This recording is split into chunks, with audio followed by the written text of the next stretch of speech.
Well, today on Retro Radio, we have a real classic for you.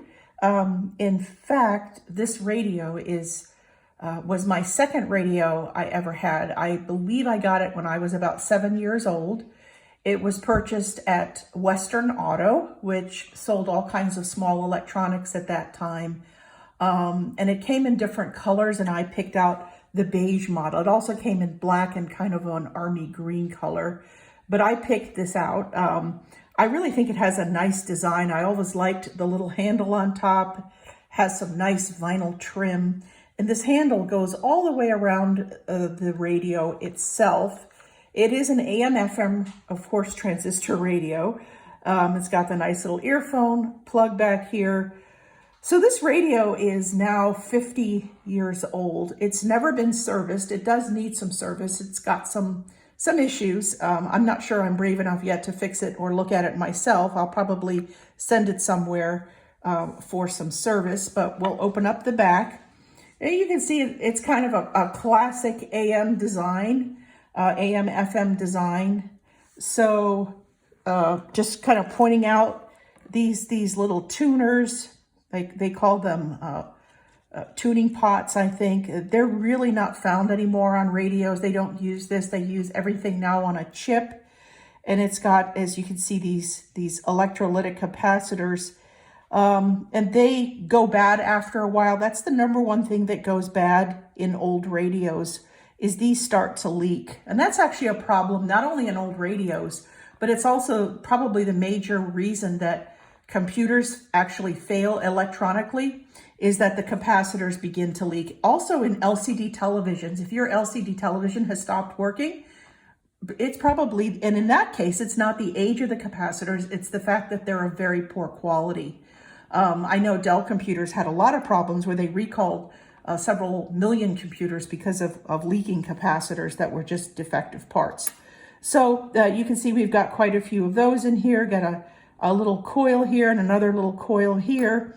And I used to look inside of this as a kid and just wonder, like, what do all these little things do? And how did someone know they needed a certain number of these? And I still don't understand that. I'm not gonna pretend that I do. It's a 9-volt device, so it always had these 9-volt batteries, which were never cheap for me.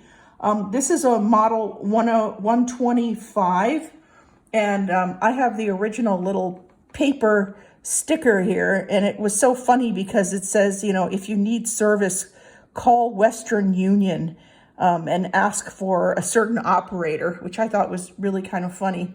I'd actually like to try that. It's got, of course, here the AM ferrite bar antenna, and it's really kind of loose. And over here, of course, we have the tuning capacitor up under here, which for some reason I always thought looked like a little miniature cassette player. I don't know why. But it's pretty heavy. It was never necessarily a lightweight radio, but I can tell you there were many thousands of listening hours with this little guy, and he pretty much went everywhere with me. I was kind of almost famous for taking this radio everywhere I went, and traveling and everywhere. So we'll give it a little, it does work. I'm gonna say that it doesn't work at all. And sounds pretty good for its age. It is, like I said, it is over 50 years old now, this little guy. And you can still occasionally find these on eBay, and they're fairly pricey. I've seen them sell as much, where it's kind of like still in the box model, for over $300. In this condition, maybe $50, if even that much. It's got a nice little telescoping antenna, of course, for FM. And we'll try AM. I don't know in the house if I'm going to get anything. I might.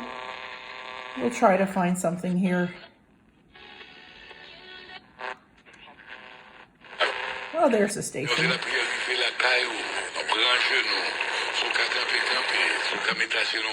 That's Haitian Creole. Numerically, albeit not significantly, underwater for the first time, according to ABC. Sound is very good on this radio. All this was, even though it's branded as Craig, I do believe that Sanyo was the manufacturer for this particular radio. it's just like a, something that's like a little gem. It has these really nice little volume up here, and I always like the looks of these knobs. And you can see, I mean, for 50 some years old and being carried around by a kid, it's actually not in that terrible of a shape. The back doesn't fit very well anymore. And like I said, I'm sure he could use a little bit of TLC by a qualified technician, which I am not. That's why I'm afraid myself to go in here and start doing stuff, because I'm afraid I might do more damage than I would do good. So that's just your retro radio of the day. A nice, good Sanyo radio branded under the Craig name from the early 1970s. Thank you for watching.